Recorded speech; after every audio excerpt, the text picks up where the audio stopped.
Salut les raccoons, j'espère que vous allez bien. Aujourd'hui nous allons parler du dernier épisode de la saison 10 de The Walking Dead où enfin nous allons voir Lucille, pas la Bat, mais la femme de Negan.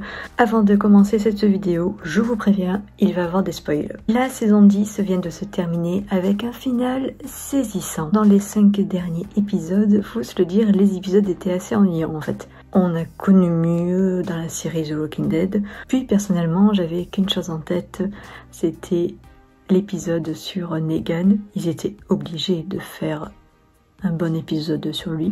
Depuis que ce personnage est arrivé dans la série, j'attends qu'une chose, c'est d'avoir un épisode spécial Negan, un épisode où l'on peut le voir dans sa vie d'avant. Dans cet épisode, on comprend comment il est devenu le Negan que l'on connaît. On part 12 ans avant la série, où l'on voit Negan joué par Jeffrey Dean Morgan, qui est un excellent acteur. Je le suis depuis... Enfin, avant du coup The Walking Dead, c'est un excellent acteur, il le prouve dans cet épisode. Puis nous avons sa femme Lucille, qui est jouée par Hilarie Burton, qui est sa femme dans la vraie vie. Les moments intimes, quand ils sont tous les deux, je pense qu'ils n'ont pas eu besoin de jouer la comédie, parce qu'on sait très bien que ce couple est en totale osmose en fait. Voilà, c'est vraiment le couple parfait, enfin on voit qu'ils s'aiment, voilà. Donc nous avons Negan qui est poursuivi par la justice, qui trompe sa femme, qui va arrêter de tromper sa femme juste après qu'elle lui annonce qu'elle a un cancer. Et ensuite on nous emmène au début de la pandémie où Negan et Lucille décident de s'enfermer dans le sous-sol de leur maison. Lucille a besoin de perfusion pour sa chimio. Le problème c'est que il y en a plus, donc Negan va devoir partir à l'aventure pour en chercher. Il sait qu'il y a un médecin à quelques semaines de marche de chez lui, donc il va y aller. Il trouve le médecin qui a une fille, et cette fille, qui s'appelle Laura, va lui donner la fameuse batte qui est maintenant l'objet le plus connu de la série en fait, voilà. Donc nous savons d'où vient cette batte, et Laura, on la retrouvera du coup dans le groupe des sauveurs avec Negan. Quand il revient chez lui après de longues semaines d'absence, sa femme a décidé de se ôter la vie, et c'est là qu'en fait il change carrément, voilà. Il va mettre un fil barbelé sur sa batte, et il va enlever toute trace de sa vie d'avant en brûlant sa maison. Il ne va pas tuer du coup Lucille, il va la laisser en rôdeur à l'intérieur de la maison. Puis il décide de faire tomber sa boîte aux lettres. Alors on nous fait un gros plan dessus. On se dit pourquoi est-ce qu'on fait un gros plan sur une boîte aux lettres? C'est parce qu'en fait il y a son nom de famille. On ne connaissait pas son nom de famille. Il s'appelle Negan Smith. Pas un nom original, voilà. C'est un nom banal on va dire, mais au moins on a son nom de famille, ça le rend plus humain. Ensuite il va rendre visite à des bikers, ceux qui lui ont fait la misère. Ça va être la première fois qu'il va tuer des personnes, et on voit dans son regard qu'il a aucun remords, qu'il n'est pas traumatisé, voilà. Après il explique aux bikers que maintenant il n'y a plus de justice, il n'y a plus de flics, il n'y a plus rien. Maintenant il peut faire ce qu'il veut. Et surtout, il va essayer de survivre. De toute façon, on se doutait que Negan, le méchant de The Walking Dead, était devenu comme ça après la mort de sa femme. Ça, c'était évident.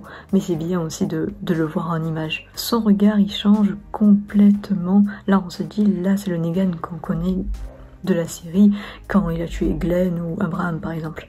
Il a vraiment ce regard avec la batte en sang. Là, vraiment, on retrouve le Negan qu'on connaît. Au début, c'est un homme banal, un prof de sport, puis il frappe un homme, il est renvoyé de l'école où il est poursuivi par la justice, ensuite sa femme a un cancer, il y a la pandémie, sa femme meurt, il devient notre homme, tout simplement.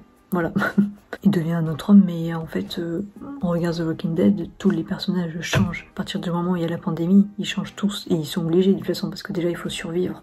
Donc ils sont obligés de changer.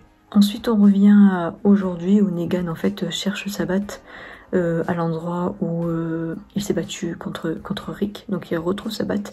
C'est vrai que là on se dit, pourquoi est-ce qu'il déterre sa batte? Est-ce qu'il va redevenir le Negan méchant? En fait, pas du tout.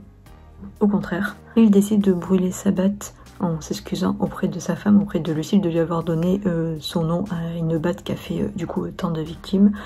Voilà, on peut dire en fait qu'en brûlant cette batte, il fait vraiment le deuil de sa femme, parce que sa femme a toujours été avec lui, vu qu'il appelait la batte Lucille. Sa femme était toujours avec lui, et pour lui, il était hors de question qu'elle meure. Pour lui, elle était encore vivante avec cette batte. Enfin, on le voit de toute façon, le rapport qu'il avait avec cette batte. Voilà, c'était assez important pour lui. Donc en brûlant cette batte, il fait vraiment le deuil de sa femme. Et enfin, Negan revient à Alexandria, où il y a Maggie, que j'appelle maintenant le Pitbull, qui regarde Negan comme si elle allait le tuer. D'ailleurs, je sais pas du tout comment ça va se terminer entre eux. J'espère que Maggie, au bout d'un moment, va passer à autre chose. C'est bon, ton mari il est mort. Toi aussi, t'as tué des gens. Voilà.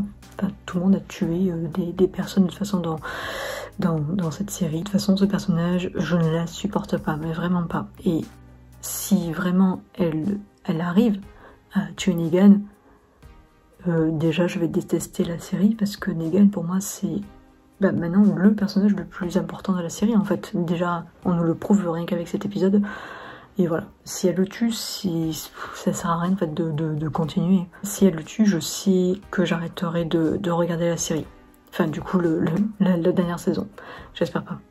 C'est pour moi un des meilleurs épisodes que j'ai pu voir de cette série, un des meilleurs finales aussi.